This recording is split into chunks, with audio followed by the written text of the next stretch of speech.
नमस्कार। Social media पे चल रहा है शिलान्यास का वार। कोई कह रहा है प्रधानमंत्री तो कोई कह रहा है राष्ट्रपति से क्यों नहीं कराया जा रहा है। लेकिन आपको तो पसंद है ना दाढ़ी वाला, सेम मेरी तरह, लेकिन मेरी काली दाढ़ी है, उनकी है सफेद दाढ़ी। अगर आप हमें YouTube पर देख रहे हैं तो सब्सक्राइब करें हमारा चैनल कबीर न्यूज़ और बेल आइकन टैप करें ताकि आपको नोटिफिकेशन मिलता रहे हमारे हर वीडियो के अपडेट का। और अगर आप हमें Facebook पर देख रहे हैं तो लाइक करें हमारा फेसबुक पेज कबीर न्यूज़। स्वागत करता हूं आपका मैं कबीर न्यूज में। प्रधानमंत्री नरेंद्र मोदी 5 अगस्त के दिन अयोध्या में होंगे और प्रस्तावित राम मंदिर का शिलान्यास करेंगे। अयोध्या में इसके लिए जोर शोर से तैयारियां चल रही हैं। इस बीच सोशल मीडिया पर कुछ चाहने वाले लोग, किसके, राष्ट्रपति के चाहने वाले लोग कह रहे हैं कि राष्ट्रपति रामनाथ कोविंद से शिलान्यास क्यों नहीं करवाया जा रहा है। लोग ये भी पूछ रहे हैं क्या महामहिम दलित है और यही वो बड़ी वजह है जिसकी वजह से इनके कर कमलों के द्वारा शिलान्यास नहीं कराया जा रहा है। गणतंत्र के इतिहास में डॉक्टर राजेंद्र प्रसाद इकलौते ऐसे राष्ट्रपति हैं जिन्होंने किसी मंदिर का उद्घाटन किया है। हालांकि उनके इस फैसले का तत्कालीन प्रधानमंत्री जवाहरलाल नेहरू ने काफी विरोध किया था।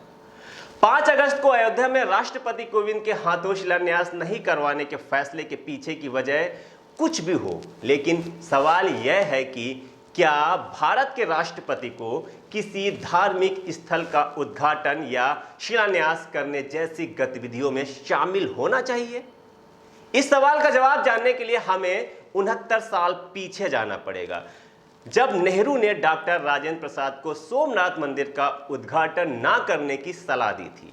यह अलग बात है कि डॉक्टर प्रसाद ने उनकी सलाह न मानकर मंदिर का उद्घाटन करने का फैसला लिया था।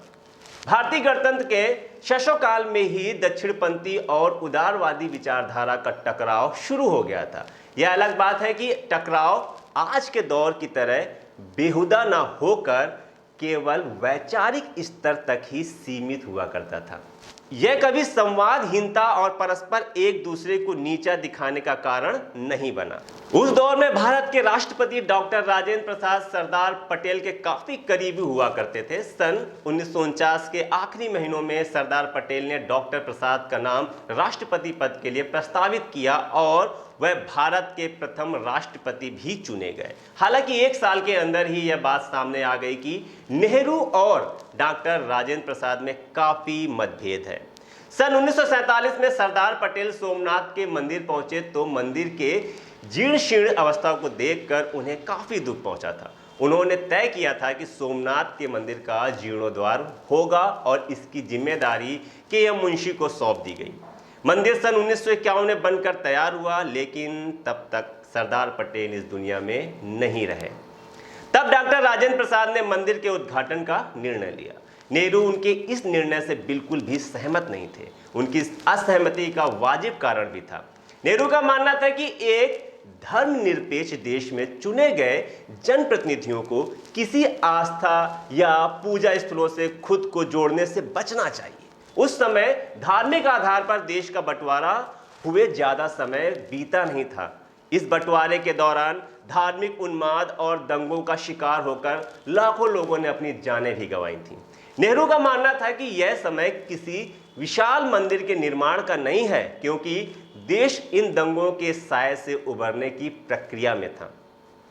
अपनी किताब इंडिया आफ्टर गांधी में मशहूर इतिहासकार रामचंद्र गुहा लिखते हैं कि नेहरू ने डॉक्टर राजेंद्र प्रसाद को यह सलाह दी कि वह मंदिर का उद्घाटन करने ना जाएं, क्योंकि इसके कई मतलब निकाले जाएंगे। यह अलग बात है कि डॉक्टर प्रसाद ने नेहरू की सलाह नहीं मानी और समारोह में गए, लेकिन इतिहास को देखेंगे तो नेहरू का निर्णय सही था।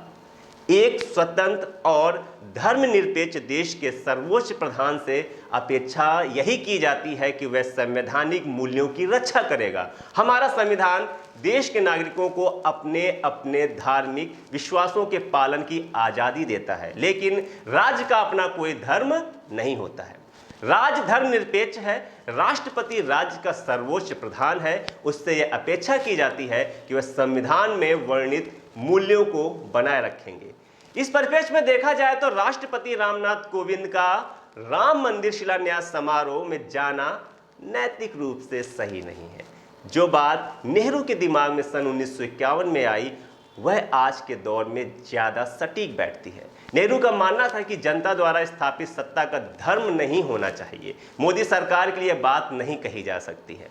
प्रधानमंत्री मोदी हमेशा से यह दिखाते हैं कि वह कट्टर हिंदूवादी नेता पहले हैं, प्रधानमंत्री तो बहुत बाद की बात है। कट्टर हिंदू राष्ट्रवाद के रास्ते प्रधानमंत्री की कुर्सी तक पहुंचे मोदी के लिए यह छवि बरकरार रखना बेहद जरूरी है। संविधान द्वारा स्थापित नैतिकता, मूल्य और पद की गरिमा जैसे विषय उनके लिए गौड़ है। लेकिन शुक्र है महामहिम राष्ट्रपति कोविंद नहीं जा रहे। कम से कम कुछ लकीर तो बची हुई है ना।